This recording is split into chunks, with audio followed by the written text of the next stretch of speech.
आज आप लोग के संगठन का यहाँ पर में समागम हुआ है, सम्मेलन हो रहा है, क्या कुछ प्रोग्राम का उचित है सर? इसके बारे में अपना परिचय देते हुए थोड़ा सा बताइए। मेरा नाम अशोक कुमार, मैं अखिल भारतीय जीवन बीमा निगम अन्य पिछड़ा वर्ग कर्मचारी कल्याण संघ का महामंत्री हूँ और इस पूर्व मध्य क्षेत्र जीवन बीमा निगम अन्य पिछड़ा वर्ग कर्मचारी कल्याण संघ के 5म त्रिवर्षीय सम्मेलन में मुख्य वक्ता के रूप में उपस्थित हूँ। इस 5म त्रिवर्षीय सम्मेलन जो पूर्व मध्य क्षेत्र जीवन बीमा निगम अन्य पिछड़ा वर्ग कर्मचारी कल्याण संघ का 1 दिवसीय है, इसके उद्घाटनकर्ता के रूप में भी श्री आलोक कुमार मेहता जी आने वाले हैं, लैंड एंड रेवेन्यू मिनिस्टर, और मुख्य अतिथि के रूप में श्री भुवन भूषण कमल जी जो कि राष्ट्रीय पिछड़ा वर्ग आयोग के सदस्य हैं, वो नई दिल्ली से आ रहे हैं। इसके अलावा जेडेलो श्री ए.के. ब्याहूत जी रहेंगे और बिहार, झारखंड और उड़ीसा के तमाम लोग यहाँ उपस्थित रहेंगे।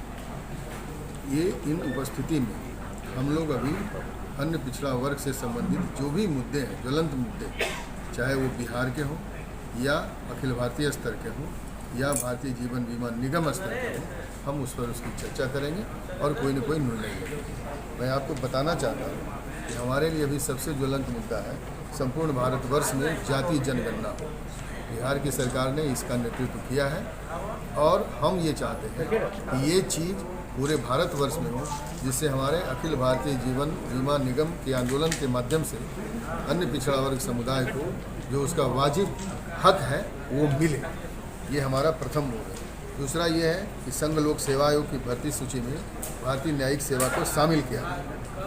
ये जरूरी है क्योंकि अगर आज UPSC, Indian administrative service, police service, ये सब की नौकरी ले रही है तो जुडिशरी में भी ये होना चाहिए, जिसके वजह से हम लोगों का, अन्य पिछड़ा वर्ग के लोगों का बहुत सारा हक मारा जाता है। जो न्यायपालिका का एक स्तंभ है, भारत सरकार के जो एक स्तंभ है न्यायपालिका, उसमें न्यायिक सेवा को शामिल करना चाहिए और होना चाहिए। न्यायिक सेवाओं में और सुरक्षा सेवाओं में आरक्षण चाहिए, पदोन्नति में आरक्षण चाहिए, जनसंख्या के समानुपातिक आरक्षण की व्यवस्था हो, वलायदार सतह की अवधारणा खत्म हो, एक पदों की समूह समतुल्यता है उसको आना चाहिए। इसके अलावा क्षेत्रीय संपर्क पदाधिकारी जो है वो अन्य पिछड़ा वर्ग समुदाय से होना चाहिए। ये कुछ ऐसे डिमांड हैं हमारे जो अखिल भारतीय स्तर के हैं।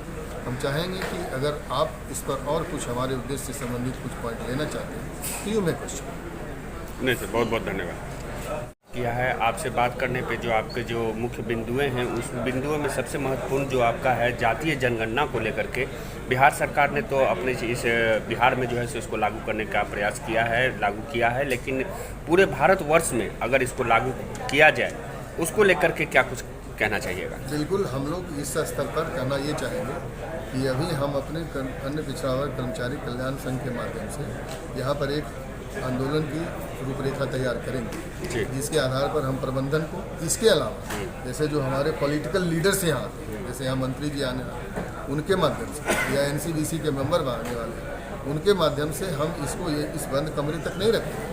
इसको हम सरकार के स्तर तक ले जाएंगे, राज्य सरकार के स्तर तक ले जाएंगे, केंद्र सरकार के स्तर तक ले जाएंगे और जहाँ तक संभव हो सकेगा हम इसके लिए डिमांड करेंगे कि ये जातीय जनगणना हो। यही हमारा सबसे इम्पोर्टेंट मुद्दा है।